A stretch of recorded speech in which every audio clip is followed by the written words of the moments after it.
پاکستان میں عورتوں کی تعلیم کے خلاف ہے مولوی, اور عورت کو پڑھنے نہیں دیتا, اور ظلم ہوتا ہے, اور جی اس کے اسکول کے اوپر پتھر برستے ہیں, اور جی مالاکانڈ میں یہ ہوا, فلاں جگہ یہ ہوا, اور مقصد کیا ہے؟ صرف اور صرف ان سے پیسے لینا. میری ساری بہنوں نے ماسٹرز کیا ہوا. اچھا, میری بہنیں پی ایچ ڈی ڈاکٹر ہے میری, اور امی عائشہ اسلام کی پہلی خاتون ٹیچر ہیں. آپ یوں سمجھ لیں کہ اسلام کا ایک تہائی نالج ماں عائشہ سے ہمارے پاس آیا ہے. ہم میں سے عورت کی تعلیم کے خلاف کوئی بھی نہیں ہے, لیکن ہمارا اسکول آف تھاٹ مخلوط تعلیم کے خلاف ہے. صحیح, زبردست. خالص عورت کی تعلیم کا پاکستان میں ادارہ بنائیں, اس کے اوپر ایک سٹون, ایک پتھر بھی اگر کوئی مار گیا, میں جمعیت اہل حدیث پاکستان اور پاکستان کی گورنمنٹ ذمہ دار ہوگی. لیکن اگر آپ ہم پہ یہ جبر مسلط کریں گے کہ آپ کی بچیاں مخلوط تعلیم حاصل کریں, تو پھر آپ مجھے جواب دیں. میں نے اس سے سوال کیا کہ جو مورمن چرچ ہے, جو ایمش سوسائٹی ہے, جو جوز کا کلچر ہے, وہ بھی اپنی بچیوں کو نہیں پڑھانا چاہتے. میں کہا یہ بھی ہمیں رائٹ نہیں کہ ہم اپنی بچیوں کو مردوں کے ساتھ نہ پڑھائیں, ہم عورتوں کو پڑھانا چاہتے ہیں.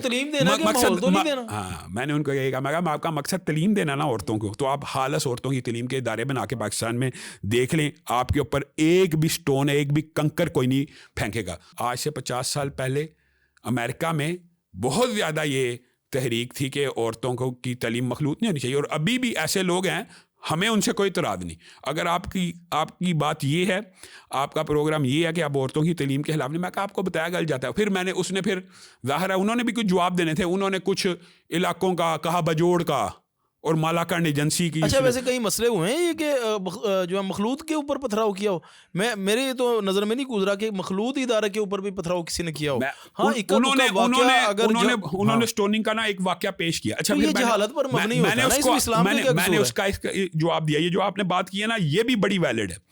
میں نے کہا اس کا اسلام سے سرے سے تعلق نہیں, اس کا ٹرائبل کلچر سے تعلق ہے, جہالت نہیں. اور ٹرائبل کلچر بھی زیادہ تر جہالت پر مبنی ہے نا. چلیں آپ اس کو جہالت نہ کہیں, وہ بھی ان کا کلچر ہے نا. اگر آپ باقی کلچر کو اڈاپٹ کر سکتے ہیں تو ان کا کلچر ہے. صحیح, اس کا اسلام کے ساتھ کوئی تعلق نہیں. بالکل. تو بہرحال انہوں نے اس بات کو ایڈمٹ کیا, ایکسیپٹ کیا, اور پھر ظاہر ہے وہ مجھے مختلف جگہوں پہ انہوں نے میرے ان نظریات کو بیان بھی کیا, اور مختلف تھنک ٹینک سے ملاقاتیں بھی کروائیں, جو میں سمجھتا ہوں کہ میں نے پاکستان کی, اسلام کی, اور اسلام کا صحیح جو نقطۂ نظر ہے بطور سلفی اسکول آف تھاٹ. ہمیں کیا شرم ہے, ہم مخلوط تعلیم کے میں نہیں قائل. شرعی حدود و قیود میں یہ بھی میں نے بتایا کہ 2 اسکول آف تھاٹ موجود ہیں. شرعی حدود و قیود کے اندر مخلوط تعلیم کی بھی مسلمانوں کا ایک طبقہ فکر اجازت دیتا ہے, لیکن ہم سمجھتے ہیں کہ نہیں ہونی چاہیے. کہ اسلام کے اندر عورتوں کے لیے ٹیچر بننا, گائناکالوجسٹ بننا فرض ہے, علاج کرتی رہی, تاکہ مسلمان بیٹی کا پردہ محفوظ ہو. اگر ایک مسلمان لیڈی ڈاکٹر نہیں ہے تو پھر مسلمان بیٹی کا پردہ ہی محفوظ نہیں ہو سکتا. میں کہا آپ یہ بات سوچیں کہ اگر ہم اپنی بچی کو کسی بچے کے ساتھ پڑھنے نہیں دے رہے, تو کیا ہم اپنی بچی کو کسی غیر محرم ڈاکٹر کے سے علاج کروانا چاہیں گے؟ تو اس کو یہ بات سمجھ آ گئی. میں کہا اس کا مطلب ہے ہم لیڈی ڈاکٹر بنائیں گے, ہم ٹیچرز بنائیں گے,